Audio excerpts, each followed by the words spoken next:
Welcome back. हम बात कर रहे हैं कि अब मिनी बजट आने वाला है और आवाम पे उसका बोझ भी यकीनी तौर पर आने वाला है, लेकिन सरकारी तौर पर जो अखराजात हैं और वो भी ज़ातियात पर वो मुसलसल बढ़ते चले जा रहे हैं। हुक्मरानों के लले तलले ख़त्म नहीं हो रहे। जी सलमान, आप गुफ्तगू कर रहे थे, बताइए। जी मैं यही बात कर रहा था कि मेरे दोस्त बड़ा जिक्र कर रहे थे कि खान साहब गए अमेरिका कमर्शियल फ़्लाइट्स के अंदर, दोस्त ममालिक की तरफ से उनको एक कमर्शियल फ़्लाइट जो है वो एक प्राइवेट जेट दिया गया। वहाँ पे जाके उन्होंने उसी दोस्त मुल्क को नाराज़ किया और वापसी पे फिर वो कमर्शियल फ़्लाइट के अंदर आए थे। ये वही वज़ीर आज़म थे जो प्राइम मिनिस्टर हाउस से बनी गाला हेलीकॉप्टर में जाते थे और फिर बाद में बयान आया कि ये तो 70 रुपये किलोमीटर पड़ता है। अगर आपको याद हो, फवाद चौधरी साहब ने यह बयान दिया था और बड़ी ले दे उस वक्त भी उसके ऊपर हुई थी। तो देखें ये तकलीफ दे मामला कि हम सारे क्यों है अक्रॉस द बोर्ड, इसलिए क्योंकि जैसे ही हुक्मरान वादे वईद करके आते हैं ना पोजीशंस के ऊपर, जब आगे लगती है ना प्रोटोकॉल की गाड़ियां और हूटर बचते हैं, आहा अवाम हो जाती है हटो बचो साइड के ऊपर, फिर आता है ना आपको मज़ा।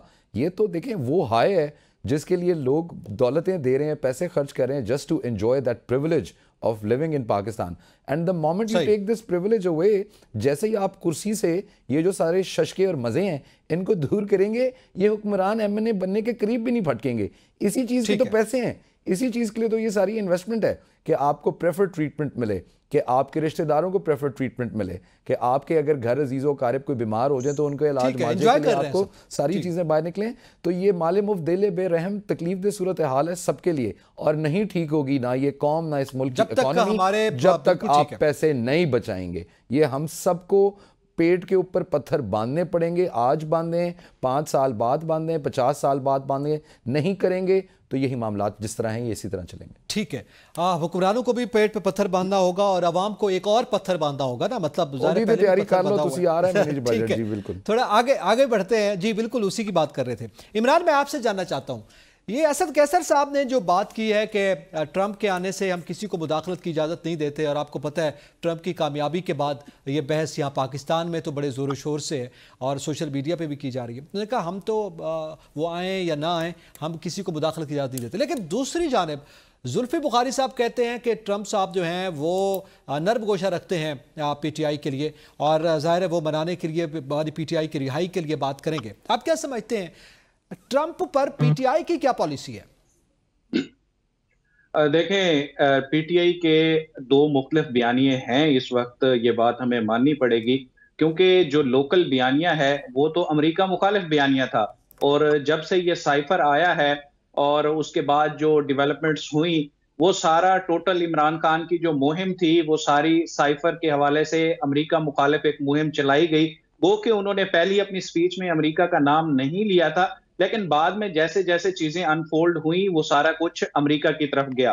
और ये भी है कि उस वक्त चूंकि बाइडन इंतजामिया थी और सारा मलबा जो है वो बाइडन इंतजामिया पे डालकर अब पीटीआई का एक सेक्शन जो है वो ट्रंप के साथ अपने ताल्लुकात वैसे ही बहाल करना चाहता है। जब इमरान खान ने अमेरिका का दौरा किया था तो उस वक्त इमरान खान को स्पेशल प्रोटोकॉल मिला था, चाहे जब वो उनकी प्रेस कॉन्फ्रेंस थी, जो उनके दरमियान कन्वर्सेशन हुई, बाद में भी अपनी जो इलेक्शन मुहिम है उसमें भी ट्रंप इमरान खान का जिक्र करते नजर आए। फिर वहां पर जो मुस्लिम मेजॉरिटी है, खासतौर पर जो पाकिस्तानी वोट है, उन्होंने बरमला वहां पर ट्रंप का जो है वो हिमायत की। और अब जुल्फी बुखारी के जो कनेक्शंस हैं, आपको याद होगा कि जब इमरान खान अमेरिका के विजिट पे गए थे उस वक्त ज्यादा वक्त जुल्फी बुखारी ट्रंप के दामाद के साथ नजर आते थे हमें, और वो अपने कनेक्शन जरूर इस्तेमाल करेंगे।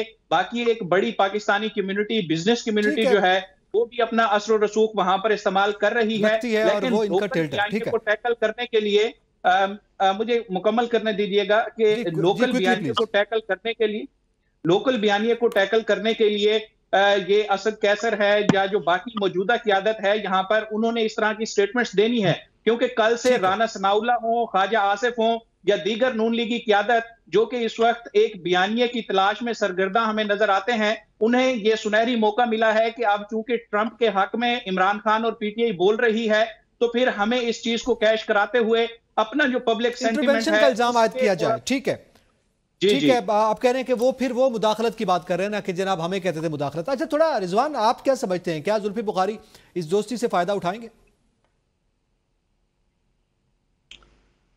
देखिए, कोई बहुत ज्यादा उम्मीद तो नहीं रखी जा सकती कि वो शायद इमरान खान की रिहाई करवा दें, लेकिन ये कि फर्क तो ऑब्वियसली पड़ता है कि जब आप एक ताल्लुक हो। जुल्फी बुखारी का तो खैर पहले से एक पर्सनल किस्म का उनसे ताल्लुक है, फिर इमरान खान के साथ भी एक उनका ताल्लुक, वो जानते हैं उनको, और अपनी इलेक्शन मुहिम के दौरान भी उन्होंने एक आध दफा उनका जिक्र भी किया।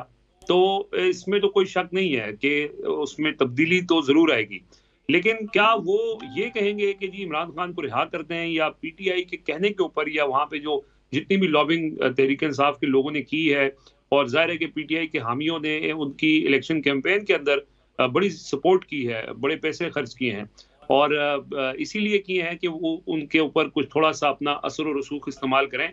और वो असर और रसूख इस हद तक हो सकता है कि जैसे उन्होंने वहां के सेनेटर से खत लिखवा दिया था, या सही। मैक्सिमम वहां से ये हो सकता है कि जब वो ऑफिस में आ जाएं और फिर अपना एक उनके जाहिर प्रायोरिटी के ऊपर तो और बहुत सारी चीजें होंगी, नहीं, तो कॉल फिर आएगी। उनका कहीं नंबर आए रिजवान और फिर वो रिजवान बात मोटा सा करें। सादा सा फिर सवाल है, क्या मासूम सवाल। जैसे लोग जी, कॉल आएगी क्या?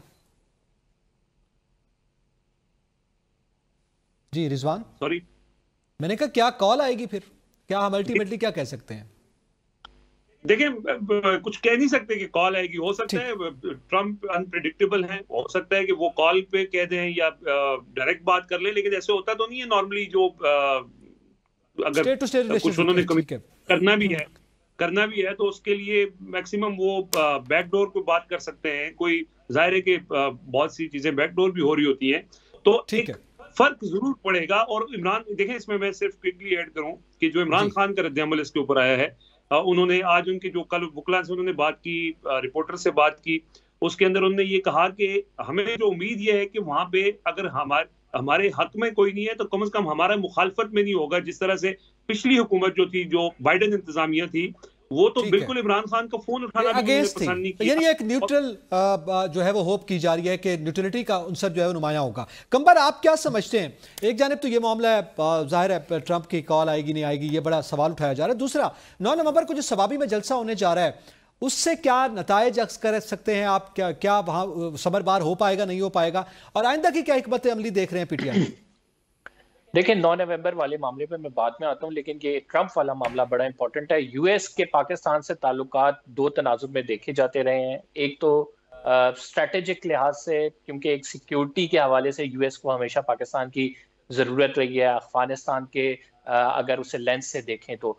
और 2019 में अगर बात करें इमरान खान साहब की ट्रंप से जो मुलाकात है, उसका पस मंजर ये था कि चूंकि जो यूएस फोर्सेस विड्रॉल के लिए पाकिस्तान की हिमायत चाहिए थी, और वो तालिबान के जरिए चाहते थे कि पाकिस्तान उसका ग्रेंटोर बने, ताकि तालिबान दोबारा से रीटेक ना करें, तालिबान दोबारा से इक्तदार को ना ले लें। तो पाकिस्तान ने उसमें जो गेम प्ले की, यूएस उस पर इल्जाम लगाता रहा कि इन्होंने डबल गेम किया है। उसके बाद फिर पाकिस्तान से नाराज भी नजर आया। फिर एक बड़ा क्लियर मुतालबा था यूएस का पाकिस्तान के साथ के एयर बेसिस दी जाए, जिसको इमरान खान साहब ने निगेट किया। इमरान खान साहब ने नहीं माना वो मुतालबा, और उसी के नतीजे में वन ऑफ द फैक्टर जो कि हम रिजीम चेंज ऑपरेशन भी देखते हैं। तो यूएस का असर रसूख तो है। अब क्या राइट नाउ उसके इंटरेस्ट क्या हैं, ये एक अलग पर्सपेक्टिव है। और अब जो डोनाल्ड ट्रंप की अपनी पर्सनैलिटी या अपना जो रिलेशनशिप है इमरान खान साहब के साथ, वो एक अलग पर्सपेक्टिव है। देखिए, यूएस का इंटरेस्ट राइट नाउ अभी अगर देखा जाए तो चाइना है, और इस खित्ते में अगर हम जो है सी पैक के साथ जा रहे हैं, बेल्ट एंड रोड इनिशिएटिव वाले मामले को आगे बढ़ा रहे हैं, तो यूएस को जरूर कंसर्न होगा। लेकिन अगर डोनाल्ड ट्रंप की अपनी पर्सनैलिटी का एस्पेक्ट देखें तो इमरान खान साहब के साथ यकीनन उनका एक लगाव है, बार बार पूछते भी रहे हैं। और जो जुल्फी बुखारी का जेरेड कुशनर के साथ काफी दरीना दोस्ती है और पुरानी दोस्ती है बिजनेस टर्म्स के हवाले से, तो यकीनन जो तहरीक इंसाफ की कोशिशें हैं और वहां की कम्युनिटी की कोशिशें हैं, वो मायने जरूर रखेंगे। आपने 9 तारीख के जलसे की बात की, वेरी क्विकली आपको बता दूं, आज इमरान खान साहब ने बड़ा क्लियरली ये मैसेज दिया है कि हमें एक तहरीक की जरूरत है, और उस तहरीक का शाखसाना फिर हम ये देख रहे हैं कि इस तरह के जलसे और हमें street power Tehreek Insaf show करती नजर आएगी। बिकॉज यहाँ पे बिल्कुल क्लियर स्ट्रेटेजी है, बहुत सारे रहनुमा इमरान खान साहब के पास गए थे कि सर बंदे निकालना बड़ा मुश्किल होता है, इतना इजी काम नहीं है, क्या करें, हमें क्या करना चाहिए, हम अदालतों में जंग लड़ रहे हैं। तो इमरान खान साहब ने कहा कि अदालतों से हमें कोई रिलीफ नहीं मिल रहा, आपने तहरीक चलानी है, इस तहरीक के नतीजे में मैं बाहर आऊंगा। तो ये हमें अली अमीन साहब के आज के बयानात हो या फिर दबंग किस्म के वो मजीद बयानात इसके बाद दें, सवाबी में जलसा करें, तो हमें आइंदा कलायमल प्रोटेस्ट है। पीटीआई आइंदा कलायमल ये है कि वो प्रोटेस्ट पे जाएगी, तहरीक जाएगी, और उसमें फिर पार्टी में भी रद्दोबदल इसी बुनियाद पर की जा रही है, इसलिए कुछ चेहरे फ्रंट पे भी आएंगे। इसी के साथ ही तमाम पैनलिस्ट का बहुत शुक्रिया, इजाजत दीजिए, अल्लाह हाफिज।